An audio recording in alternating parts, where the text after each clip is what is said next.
Paz do Senhor, meus irmãos e minhas irmãs, tudo bem com vocês? Dando continuidade aqui então ao canal, né, os conteúdos que eu quero trazer aqui a mais ao canal, para aqueles que continuarem com a gente, agradeço desde já.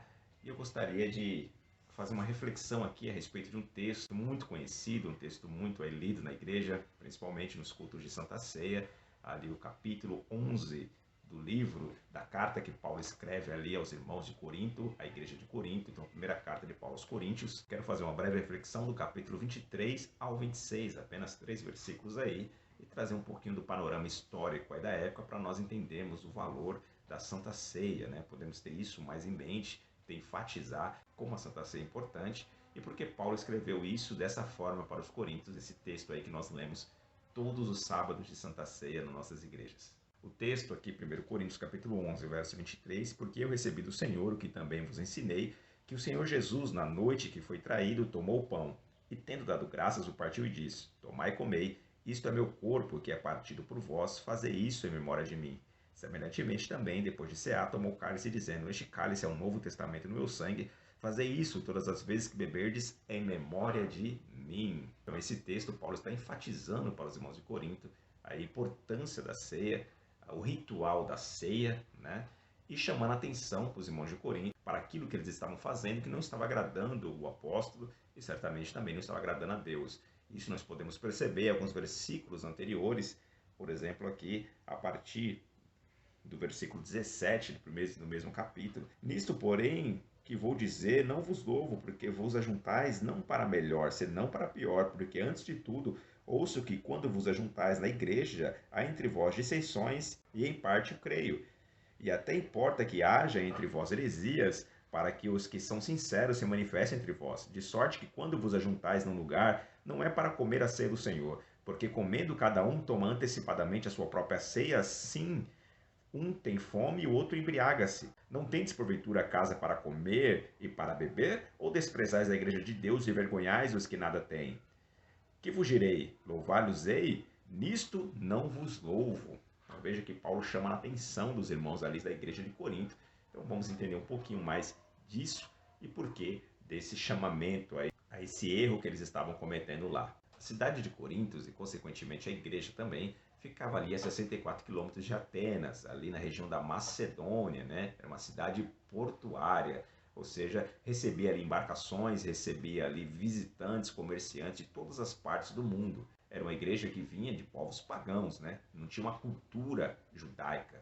A maioria das pessoas ali vivendo era de gentios, pessoas de outras religiões, pessoas de outras culturas, que não tinha o conhecimento e a profundidade da cultura judaica. Porém, o evangelho não se prende a barreiras culturais, não se prende a barreiras étnicas, não se prende a barreiras de países. Então, o evangelho chegou ali para os irmãos de Corinto e muitos deles ali abraçaram a fé e aceitaram a Cristo como Senhor e Salvador da sua vida.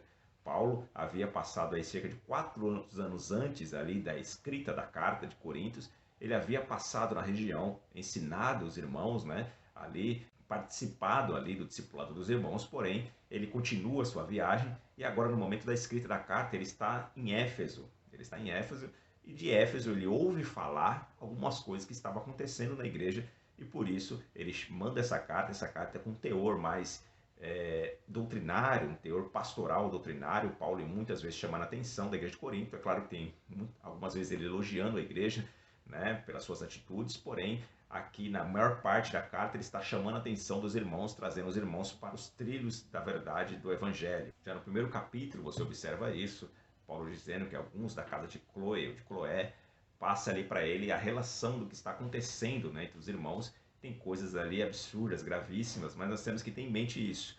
A cultura, a questão cultural, porque os irmãos ali de Corinto, na sua grande maioria, não era formado de judeus, mas sim de pessoas que vinham do paganismo, sim de pessoas gentílicas, ou seja, que não tinham o conhecimento da fé do Deus de Abraão, de Isaac e Jacó. Então, tudo era novo para eles. Aquilo que os judeus achavam absurdo e muitas vezes, culturalmente, para aqueles irmãos, não era nada demais, né? Ou era algo aceitável. Então, por mais que eles já haviam abraçado a fé, mas muitas questões culturais não são fáceis assim de se perder. Precisa enfatizar, precisa ensinar, precisa discipular para que a pessoa ali tenha sua mente esclarecida, né? Que ela possa ali se desapegar daquilo que ela aprendeu dos seus antepassados e agora firmar numa nova âncora de verdade. E é isso, foi essa experiência ali dos irmãos de Corinto. Então Paulo, muito sabiamente, escreve essa carta chamando os irmãos à atenção. Ele começa aqui no capítulo 11 pedindo para que todos os irmãos fossem imitadores de Cristo, como ele também era. Paulo havia ensinado aos irmãos a respeito da Santa Ceia, porém parece que esse ensinamento não ficou ali muito claro na mente deles. Eles se reuniam, levavam alimentos, né? Ali tinha aquela confraternização, mas pelo jeito ficou só nisso. Eles não entenderam a profundidade da espiritualidade daquele momento, daquela reunião.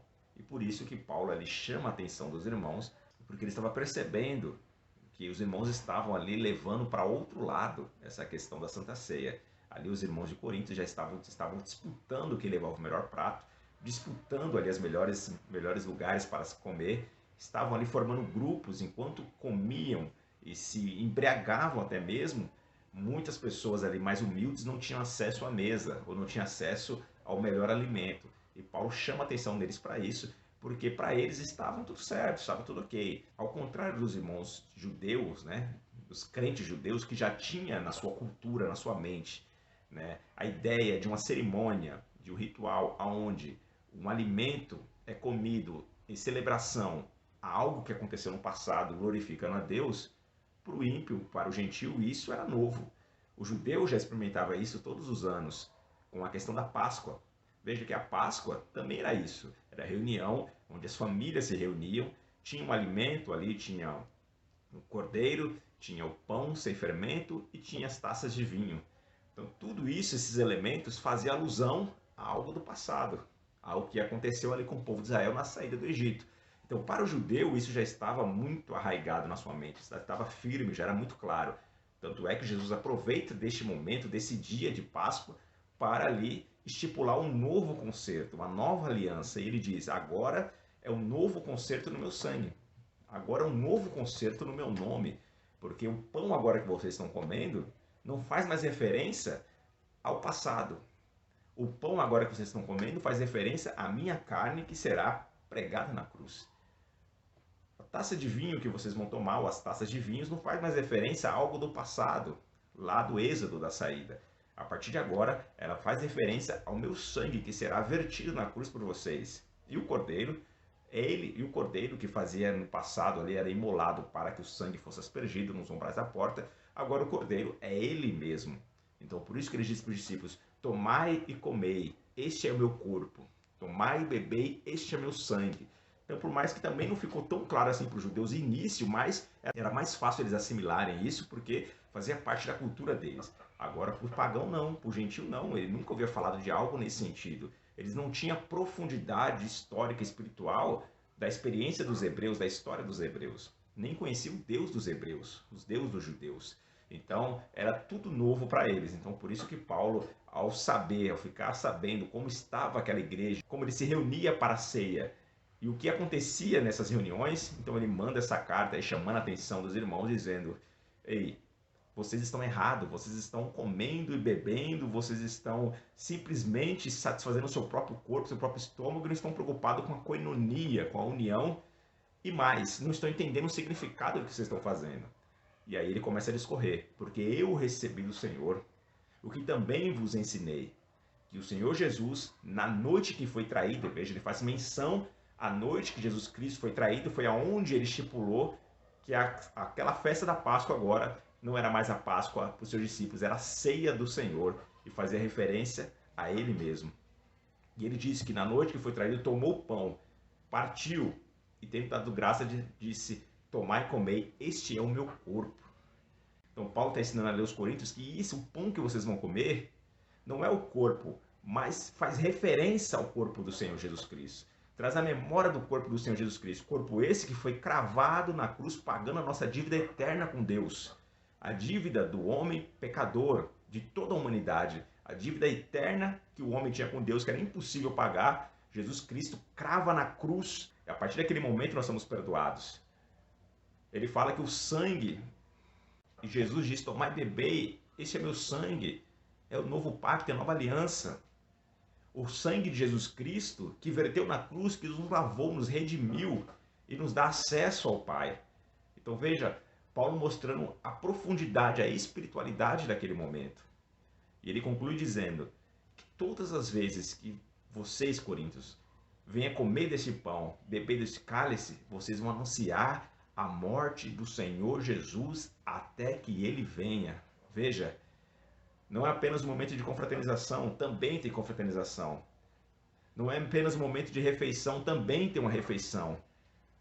Mas principalmente é um memorial para trazer em mente aquilo que Jesus Cristo fez, que se não fosse por Jesus Cristo, os coríntios não estariam ali celebrando aquele momento, não seriam salvos, não teriam alcançado a salvação através de Jesus. Então ele traz que você, ao participar da ceia, vocês estão trazendo a memória da morte de Jesus Cristo que trouxe vida. A morte de Jesus trouxe vida para a humanidade, trouxe vida para aqueles que não faziam parte do aprisco do Senhor, não fazia parte de Israel, não fazia parte dos filhos de Abraão. Agora essa barreira é quebrada e o sangue de Jesus Cristo, ele alcança a todos. Então a cruz revela a universalidade do sacrifício de Cristo. Então quando você lembra da morte de Cristo, você está lembrando que a morte dele trouxe vida, que ele ressuscitou, foi para o céu e irá voltar. Veja, até que ele venha. Então você anuncia a morte do Senhor e anuncia que ele virá. Veja a profundidade e a espiritualidade desse ritual, deste momento, deste memorial, deste culto, desta reunião. Então os coríntios ali agora passam a entender que a Santa Ceia é muito mais do que um momento para comer e beber, mas é um momento de você reconhecer que tudo na sua vida, que a sua salvação depende do sacrifício e da morte que Jesus Cristo ali passou, suportou e venceu na cruz do Calvário. Então, meus irmãos, quando formos tomar a nossa Santa Ceia, devemos sempre ter em mente disso. Não pode ser algo mecânico, não pode ser algo natural. Tem que ter espiritualidade, tem que entender que o Cordeiro Pascal agora está vivo. O Cordeiro que havia sido morto lá no Êxodo, o seu sangue vertido nos umbrais da porta, esse Cordeiro foi morto na cruz. Mas esse Cordeiro está vivo e hoje habita com a sua igreja. Hoje ele está em nosso meio. No momento da ceia, ele está com a sua igreja.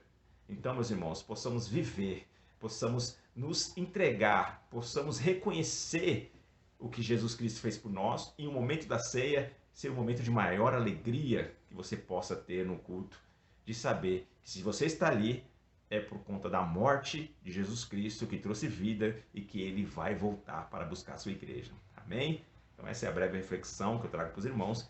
Deus abençoe. Até uma próxima.